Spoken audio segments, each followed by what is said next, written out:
Hello everyone, फिर एक बार आप सबका स्वागत है हमारे इस चैनल में। मैं सनत कुमार आज बात करने जा रहा हूँ क्रॉस प्रमोशन के ऊपर। नहीं, क्रॉस प्रमोशन के ऊपर बहुत सारे वीडियोस है जहाँ पे आपको बहुत सारे एग्जांपल्स आए गए हैं, बहुत सारे क्रॉस प्रमोशन मतलब क्या होता है वगैरह वगैरह दिखाया गया है। बहुत सारे ऐसे वीडियोस है जहाँ पे आप क्रॉस प्रमोशन के एग्जाम्पल्स देख रहे हो, एडवर्टाइजमेंट्स देख रहे हो।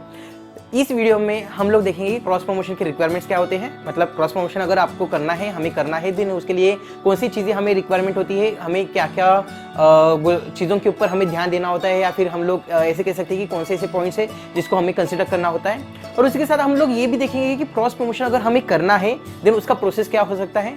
और उसके साथ हम लोग ये देखेंगे कि अगर ऑब्वियसली ये वीडियो तो एसएमई लोगों के लिए ना, मतलब जो भी बड़ी कंपनीज है देन उसके पास बहुत अच्छे अच्छे कंसल्टेंट्स है जो क्रॉस प्रमोशन के ऊपर या फिर अलग अलग मार्केटिंग स्ट्रेटेजी उनको सजेस्ट करते रहते हैं एंड वो अल्टीमेटली करते रहते हैं। लेकिन अगर आपका किसी सिटी में अगर कोई छोटा सा शोरूम है, बड़ा सा शोरूम है, देन वहाँ पे आप कौन से तरीके से प्रमोशन कर रहे हो, देन वहाँ पे अगर आप क्रॉस प्रमोशन यूज कर सकते हैं क्या। मतलब हम लोग इन शॉर्ट यहाँ पे प्रोसेस भी देखने वाले हैं कि क्रॉस प्रमोशन कैसे किया जा सकता है। और इसी के साथ हम लोग छोटे से एग्जांपल्स भी देंगे, जैसे कि दो लाइन के एग्जांपल्स रहेंगे। जैसे कि अगर आपका क्लॉथ शोरूम है देन आप किसके साथ क्रॉस प्रमोशन कर सकते हो, इसे छोटे बहुत हम लोग एग्जांपल्स भी देखेंगे। तो without wasting time let's get started. तो दोस्तों, जैसे कि मैंने यहाँ पे बताया था क्रॉस प्रमोशन मतलब क्या। क्रॉस प्रमोशन मतलब आपने बहुत सारे वीडियोस में देखा होगा, तो यहाँ पे मैं शॉर्ट में बता देता हूँ। क्रॉस प्रमोशन मतलब मैं मेरा प्रोडक्ट का मार्केटिंग कर रहा हूँ, लेकिन उसी के साथ मेरे प्रोडक्ट के साथ मेरे साथ अलाइड प्रोडक्ट जो है वो भी वहाँ पे मार्केट हो रहा है। अगर मैं यहाँ पे एग्जांपल दे दूँ, आपने बहुत सारे एडवर्टाइजमेंट देखे, बहुत सारे आपने वीडियोस देखे, आपने बहुत बार मैकडोनल्ड्स गए भी होंगे। मैकडोनल्ड्स आप जा रहे हो देन वहाँ पे आप कोका कोला देख रहे हो। Coca Cola is a different company, McDonald's is a different company. Then वहाँ पे आप मैकडोनल्ड्स के फ्रेंच फ्राइज के साथ, बर्गर के साथ वहाँ पे आप कोल्ड ड्रिंक में कोका कोला ले रहे हो। मतलब क्या है कि यहाँ पे कोका कोला का जो टारगेट कस्टमर है वो भी नॉर्मल ऑडियंस है, जहाँ पे फैमिली के साथ आप मैकडोनल्ड्स की में खाने जा रहे हो, बाहर घूमने जा रहे हो, बाहर खाने जा रहे हो, देन आप मैकडोनल्ड्स जाते हो तो वहाँ पे आपको मैकडोनल्ड्स के बर्गर के साथ आपको वहाँ पे कोल्ड ड्रिंक्स में कोका कोला मिलेगा। मतलब कोका कोला का जो टारगेट कस्टमर है वो भी सेम है, मैकडोनल्ड्स का जो टारगेट कस्टमर है वो भी सेम है। मतलब दोनों का टारगेट कस्टमर सेम है, लेकिन दोनों भी एक दूसरे के लिए कॉम्पिटिशन नहीं है। कोका कोला का कॉम्पिटिशन कौन है? कोका कोला का कॉम्पिटिशन है पेप्सी, राइट। और मैकडोनल्ड्स का कंपटीशन कौन है? मैकडोनल्ड्स का कंपटीशन हम लोग कह सकते हैं कि डोमिनोज, अगर हम लोग फास्ट फूड के यहाँ पे हम लोग देखते हैं। या फिर मैकडोनल्ड्स का कंपटीशन क्या हो सकता है? सबवे हो सकता है, बर्गर किंग हो सकता है। अगर हम लोग स्पेशली बर्गर का बारे में बात करेंगे, फिर बर्गर और मैकडोनल्ड ये दोनों कॉम्पिटिटर्स है, कोका कोला और पेप्सी ये दोनों कॉम्पिटिटर्स है। यहाँ पे क्या कर रहे हैं कि मैकडोनल्ड और कोका कोला एक साथ आए हैं और उनके टारगेट ऑडियंस को वो ग्रैब कर रहे हैं। साइमल्टेनियसली पेप्सी और डोमिनोज एक साथ आ रहे हैं, या फिर पेप्सी और बर्गर किंग एक साथ आ रहे हैं और वो उनके ऑडियंस को कैप्चर कर रहे हैं। इसका मतलब क्या होता है कि ऐसी दो कंपनी जिनके कस्टमर, जिनका साइकोग्राफिक सेगमेंटेशन, डेमोग्राफिक सेगमेंटेशन और जो भी टारगेटेड कस्टमर्स थे, टारगेटेड ऑडियंस है वो सेम है, वो दोनों एक साथ आ सकते हैं एंड उनका मार्केट कर सकते हैं, उनका एडवर्टाइजिंग रन कर सकते हैं। जहाँ पे कोका कोला बर्गर बेचने में मदद करेगा, बर्गर कोका कोला बेचने में मदद करेगा। इन शॉर्ट दोनों भी एक दूसरे का रेवेन्यू जनरेट कर रहे हैं। यहाँ पे डिफरेंट। और दूसरा अगर एग्जांपल में इंडियन एग्जांपल दे दूँ तो वो बनेगा बॉर्नविटा। बॉर्नविटा तो आपको पता होगा। देन बॉर्नविटा का जो टारगेट कस्टमर है वो है जो भी बच्चे हैं, जैसे कि 5 साल से लेके 15 साल के बीच में जो जितने भी बच्चे हैं, तो वो बच्चे बॉर्नविटा पीते हैं। बॉर्नविटा दूध में मिला के पीने का बहुत, मतलब उनका बहुत अच्छा लगता है पीने के लिए वगैरह, टेस्ट अच्छा लगता है उनको। तो बॉर्नविटा का जो टारगेट कस्टमर है वो है 5 साल से लेके 15 साल के बीच में। तो बायजूस, राइट, बायजूस कंपनी तो आपको पता होगा, एजुटेक कंपनी। देन उनका भी टारगेट कस्टमर क्या है? ज्यादा से ज्यादा अगर हम लोग नॉर्मली देखते हैं तो उनका टारगेट कस्टमर रहेगा 5वीं से लेके, मतलब 5th स्टैंडर्ड से लेके 10th स्टैंडर्ड 12th स्टैंडर्ड तक। हम लोग अभी रिसेंटली देखे तो उनका जो भी प्रोडक्ट है उन्होंने K3 भी लॉन्च किया। मतलब इसमें क्या आ गया कि बायजूस का जो टारगेट कस्टमर है 5 ईयर से लेके 15 ईयर्स तक हम लोग कह सकते हैं, मतलब LKG से लेके 10th 12th तक। देन इसमें क्या हो रहा है कि जो भी बच्चे बॉर्नविटा खरीदने वाले हैं, देन वो बॉर्नविटा खरीदने के बाद उनको बायजूस का जो भी 1 महीने का सब्सक्रिप्शन है वो उनको फ्री मिल रहा है। आपने ऐड देखा होगा। यहाँ पे क्या होगा कि अगर ऐसे कुछ कस्टमर्स रहेंगे जिनको बायजूस खरीदना है लेकिन उन्हें पहले ट्रायल लेना है, देन वो बॉर्नविटा खरीद लेंगे, उनको 1 महीने का फ्री में सब्सक्रिप्शन मिल जाएगा और ऑब्वियसली उनको एक प्रोडक्ट भी मिल जाएगा जो वो यूज़ कर रहे हैं, मतलब कंज्यूम कर रहे हैं। अगर जो बॉर्नविटा यूज़ करते हैं तो उनको एक ट्रायल मिल जाएगा बायजूस की तरफ से, मतलब वो बायजूस यूज़ नहीं करते लेकिन उनको एक ट्रायल मिल जाएगा। तो ऑब्वियसली इंडिया में अगर कुछ फ्री में मिलता है तो आप कुछ भी कर लेते हो, आप फ्री में वो कंज्यूम करोगे। देन आपको वो सब्सक्रिप्शन मिल रहा है, आप सब्सक्रिप्शन एक महीने में यूज़ कर रहे हो, आपका जो भी डिटेल्स है वो कंपनी के पास जा रहा है एंड ऑब्वियसली लीड जनरेट हो रहा है एंड अल्टीमेटली वहाँ पे सेल करने के चांसेस होते हैं। तो इस वीडियो का मेन पार्ट पे आते हैं, जैसे कि रिक्वायरमेंट्स। तो रिक्वायरमेंट्स में फर्स्ट रिक्वायरमेंट ये आती है कि साइकोग्राफिक सेगमेंटेशन। साइकोग्राफिक सेगमेंटेशन मतलब the way customer thinks about the product और the company. The way customer thinks, मतलब कस्टमर का परसेप्शन, हम लोग कह सकते हैं ना, परसेप्शन मतलब क्या, the way of thinking, customer किस तरीके से सोच रहा है। यहाँ पे अगर हम लोग देखते हैं कि कस्टमर मतलब टारगेट कस्टमर कौन है, 5वीं से लेके 10वीं तक के, या फिर फिफ्थ मतलब 5 साल का जो एज ग्रुप है उनका, 5 साल से लेके 15 साल के जितने भी बच्चे हैं वो टारगेट कस्टमर है। अगर यहाँ पे हम लोग बॉर्नविटा का एग्जांपल लेते हैं, देन बॉर्नविटा के एग्जांपल में बच्चे क्या देख रहे हैं, बच्चे उनको चॉकलेट मिल्क चाहिए, देन चॉकलेट मिल्क में उनको क्या मिल रहा है, बॉर्नविटा मिल रहा है, उसी के साथ वो एनर्जी वगैरह मिलते बोलते हैं, वो एक मार्केटिंग स्ट्रेटेजी है, उनका मार्केटिंग फंडा है। देन यहाँ पे क्या कर रहे हैं, वो चॉकलेट मिल्क की जगह पे यहाँ पे बॉर्नविटा सेल कर रहे हैं। बॉर्नविटा के साथ साथ वहाँ पे अगर बायजूस का भी 1 महीने का सब्सक्रिप्शन कोर्स आता है, देन ऑब्वियसली ये बच्चे जो है तो वो स्कूल भी जाते होंगे, स्कूल में जा रहे हैं मतलब उनका एक करिकुलम भी आता होगा। वो करिकुलम अगर 1 महीने का करिकुलम उनको यहाँ पे फ्री में मिल रहा है बॉर्नविटा खरीदने के बाद, देन ऑब्वियसली उनका जो भी सोचने का तरीका है वो तो ऐसे ही बन जाएगा। मतलब मैं कुछ चीज़ ले रहा हूँ मुझे कंज्यूम करने के लिए, एंड उसी के साथ अगर मुझे कुछ फ्री में मिल रहा है तो मैं वो भी यूज़ कर रहा हूँ। तो यहाँ पे अगर हम लोग कंपनी पॉइंट ऑफ व्यू से देख रहे हो तो कंपनी के पॉइंट ऑफ व्यू से बॉर्नविटा का सेल भी हो रहा है, उसके साथ बायजूस का एक कॉम्पिटिटिव मतलब उनको एक सब्सक्रिप्शन जो भी है 1 महीने का फ्री में मिल रहा है। तो यहाँ पे क्या करेंगे लोग, जिसको बायजूस खरीदना है वो पहले बॉर्नविटा खरीद सकता है और उसका जो भी है वो ट्रायल ले सकता है।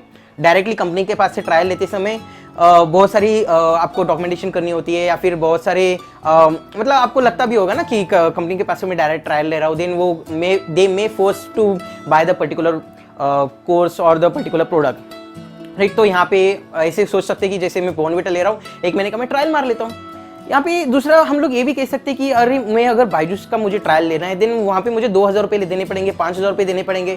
उससे अच्छा मैं 200 रुपये का एक बॉर्नविटा ले लेता हूँ, 500 रुपये का एक बॉर्नविटा का बॉक्स ले लेता हूँ, तो उस जो भी बॉटल रहेगा उनका वो ले लेता हूँ, उसके साथ मुझे 1 महीने का 20 दिन का जो भी है सब्सक्रिप्शन मिल जाएगा।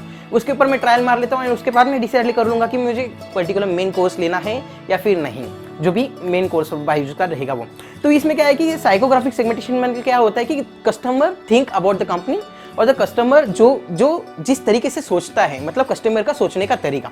यहाँ पे अगर सेगमेंट पॉइंट हम लोग देखते हैं वो है डेमोग्राफिक सेगमेंटेशन। डेमोग्राफिक सेगमेंटेशन मतलब यहाँ पे क्या होता है कि कस्टमर को कंपनी ना डिवाइड करती है। डिवाइड कैसे करती है, एज में डिवाइड करती है, जेंडर में डिवाइड करती है, उनका जो भी एरिया है, राइट, जोग्राफिकल सेगमेंटेशन जिसे हम लोग बोलते हैं, तो जोग्राफी में डिवाइड करती है। यहाँ पे अगर मैं आपको बता दूँ तो डेमोग्राफिक में क्या होता है कि जो भी बच्चे हैं 5 साल से लेके 15 साल के बच्चों के यहाँ पे हमने डिवाइड कर लिया, यहाँ पे कट कर लिया, तो सिर्फ हमारा जो भी प्रोडक्ट है वो सिर्फ इन्हीं लोगों के लिए टारगेटेड है, हमारा जो भी एडवर्टाइजिंग है सिर्फ इन्हीं लोगों के लिए टारगेटेड है। थर्ड पॉइंट यहाँ पे आता है वो है डिफरेंट प्रोडक्ट्स।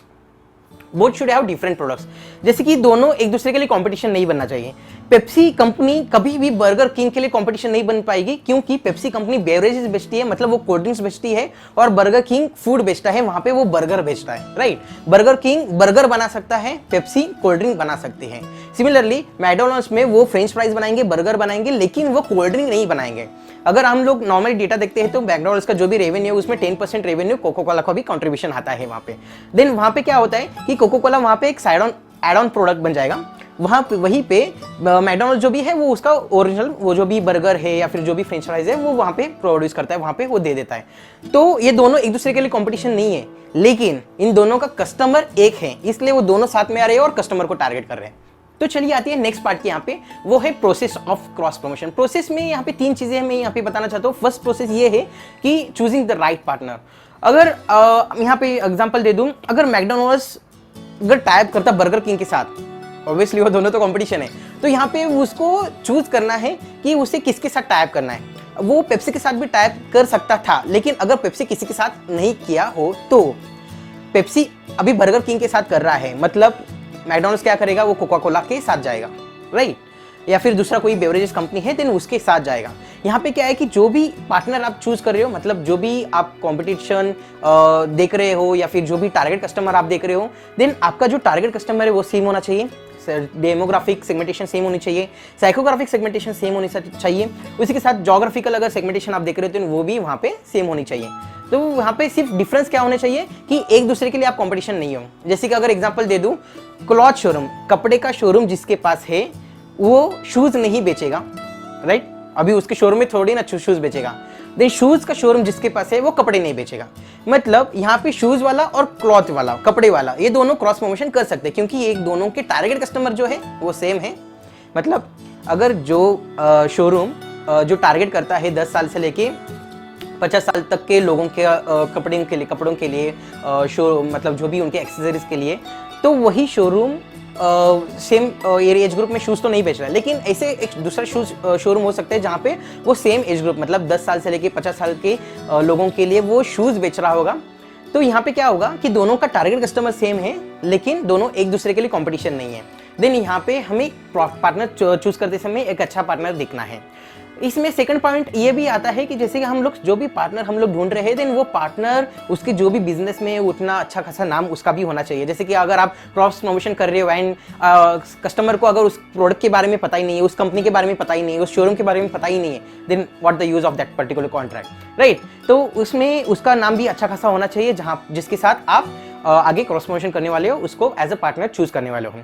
सेकंड पॉइंट यहाँ पे ये आता है जैसे कि बिल्डिंग अ कॉन्टैक्ट। तो जैसे कि आपने एक पर्टिकुलर पार्टनर चूज कर लिया आपके क्रॉस प्रमोशन के लिए, देन वहाँ पे आपका सेकंड पॉइंट ये बनता है कि आपका जो भी कम्युनिकेशन होने वाला है उससे एक प्रॉपर लीगल फॉर्मेलिटीज में, लीगल कॉन्ट्रैक्ट में होना चाहिए, जो कि हम लोग जिसे हम लोग कह सकते हैं कॉन्ट्रैक्ट। तो थर्ड पॉइंट भी यही आता है कि लीगल फॉर्मेशन या फिर लीगल फॉर्मेलिटीज। तो नॉर्मली तू मेरा प्रमोशन कर, मैं तेरा प्रमोशन करूंगा, या फिर तेरे दुकान से इतना माल खरीदने के बाद मैं इतना डिस्काउंट दूंगा, या फिर मेरे दुकान से इतना खरीदने के बाद तू इतना डिस्काउंट दे।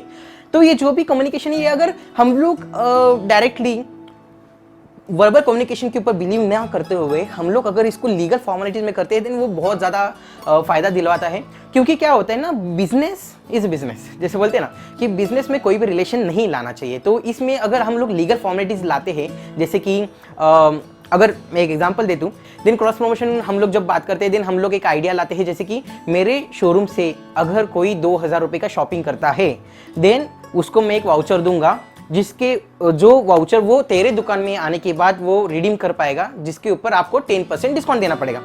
सिमिलरली तेरे दुकान से जो 2000 रुपये का शॉपिंग करेगा, उसको तुम एक वाउचर दोगे, वो वाउचर मेरे पास आने के बाद मैं उसको एक 10% उसको रिडीम्शन दूंगा। इससे क्या होगा कि मेरा सेल तो हो रहा है, लेकिन उसके साथ उसका भी सेल हो रहा है, राइट, जो भी फ्रंट पर्सन है, और उसका भी सेल हो रहा है, उसके साथ मेरा भी सेल हो रहा है। मतलब यहाँ पे क्या होगा कि 10% के चक्कर में लोग क्या करेंगे, शूज भी लेंगे और कपड़े भी लेंगे।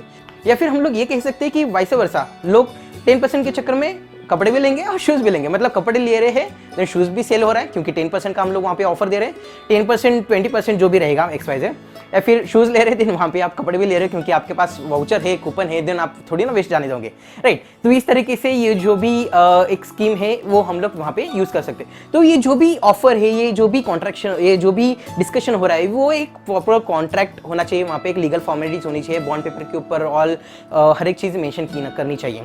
तो इस वीडियो में हमने देखा कि रिक्वायरमेंट क्या होती है क्रॉस प्रमोशन करने के लिए, या फिर क्रॉस प्रमोशन के लिए कौन कौन सी चीज़ें हमें देखनी पड़ती है, और उसी के साथ हमने ये भी देखा कि यहाँ पे कौन से हमें प्रोसेस करने पड़ते हैं, कौन से प्रोसेस की तरफ से हमें यहाँ पे जाना चाहिए, और कौन से प्रोसेस हम लोग SME में कर सकते हैं। तो यहाँ पे अगर मैं दूसरा एग्जांपल आपको दे दूँ तो वो है ग्रोसरी शॉप एंड वेजिटेबल्स। मतलब अगर मेरे दुकान से जो कोई किराना सामान लेता है, कोई ग्रोसरी लेता है, जो कि बनता है लगभग 2000 से लेके 3000 तक, तो उसको मैं 30 रुपये की सब्जी फ्री में दे रहा हूँ, राइट। बाजू में वाले में मतलब मेरे दुकान के बाजू में एक सब्जी की गाड़ी रखी है मैंने, देन मेरे यहाँ पे 3000 को उसने शॉपिंग के लिए कर लिया, तो उसको मैं 30 रुपये की, 50 रुपये की जो भी सब्जी है वो मैं फ्री में दे रहा हूँ। या फिर अगर वहाँ पे जाके कोई चीज़ खरीद रहा है, जैसे कि 100 रुपये की सब्जी खरीदा है, 100 रुपये की सब्जी खरीदने के बाद आपको बगल वाले शॉप में आपको 10 रुपये का बादाम का तेल मिल रहा है, या फिर जो भी 10 रुपये का पैराशूट का तेल जो भी रहेगा, एग्जाम्पल मैं बता रहा हूँ आपको। तो एक छोटा सा क्रॉस प्रमोशन बनता है, एक छोटा सा एग्जाम्पल, यहाँ पे 10-10 रुपये भी मैटर करता है। जब मार्केट में आप जाते हो तो 10-10 रुपये भी बहुत ज़्यादा इम्पैक्ट देता है। यहाँ पे मैं और एक लास्ट एग्जांपल बता दूँ तो वो है स्कूल्स का या फिर कॉलेजेस का। कॉलेज में आप जाते हो, स्कूल्स में आप जाते हो, तो वहाँ पे आपके कॉलेजेस के, स्कूल्स के यूनिफॉर्म्स रहेंगे। देन ऐसा अगर आप लेट्स टेक एन एग्जांपल, आप एक क्लॉथ शोरूम हो और आप जाके एक स्कूल को अप्रोच कर रहे हो, देन आप वहाँ पे बोल रहे हो कि आपके बच्चे अगर मेरे दुकान से अगर क्लॉथ्स या फिर उनके जो भी यूनिफॉर्म है वो खरीदते हैं, देन उनको मैं इतना इतना डिस्काउंट दूंगा, राइट। आप जाके स्कूल को बोल रहे हो, देन स्कूल क्या बोल रहेगा कि मेरे बच्चों को अच्छा खासा डिस्काउंट मिल रहा है, देन मैं मेरे बच्चों को अप्रोच करूंगा या मेरे बच्चों को सजेस्ट करूंगा कि वो आपकी दुकान से खरीदी करें। स्कूल का फायदा क्या हो रहा है कि जो भी स्कूल का यूनिफॉर्म है वो सस्ते में मिल रहा है बच्चों को। तो अगर हम लोग दूसरा पॉइंट यहाँ पे क्लॉथ शोरूम जो भी वो दे रहा है, स्कूल्स में ऑफर्स दे रहा है, वो जो भी 20-30% ऑफ दे रहा है, अगर हम लोग उसके बारे में सोचते हैं, देन उसके लिए एक एडवांटेज वहाँ पे ये बनता है कि उसका मास सेल हो रहा है। वॉल्यूम सेल हो रहा है, वो एक एक सेल नहीं कर रहा है, वो वॉल्यूम सेल कर रहा है। वॉल्यूम सेल मतलब क्या है, जितने भी बच्चे हैं वो आते समय पहले एक दो आते थे, 10-15 आते थे, यहाँ पे 500 विद्यार्थी आ रहे हैं। मतलब ये क्या है कि अच्छा खासा क्रॉस प्रमोशन बन जाता है। उसी के साथ हम लोग स्कूल के साथ स्टेशनरी भी जुड़ सकते हैं, पेट्रोल पंप के साथ पीयूसी वाला भी जुड़ सकते हैं। ऐसे अलग अलग तरीके से हम लोग क्रॉस प्रमोशन कर सकते हैं, जहाँ पे टारगेट कस्टमर सेम रहेगा लेकिन दोनों का प्रोडक्ट अलग रहेगा और दोनों कंपनी एक दूसरे के लिए कॉम्पिटिशन नहीं रहेंगे। राइट, आई होप आपको ये सारे जो भी मैंने बता दिया वो आपको या मतलब अच्छा लगा होगा। रिक्वायरमेंट्स, प्रोसेस और उसके साथ थोड़े बहुत जो एग्जांपल्स हमने डिस्कस किए वो आपको अच्छे लगे होंगे। तो इस वीडियो में सिर्फ इतना ही। वीडियो को लाइक करने के लिए और चैनल को सब्सक्राइब करने के लिए आपका धन्यवाद। वीडियो को शेयर करने के लिए आपका धन्यवाद। चैनल को सब्सक्राइब नहीं किया तो आप चैनल को सब्सक्राइब भी कर सकते हो। हम मिलते हैं हमारे नए वीडियो में। टिल देन, जय हिंद।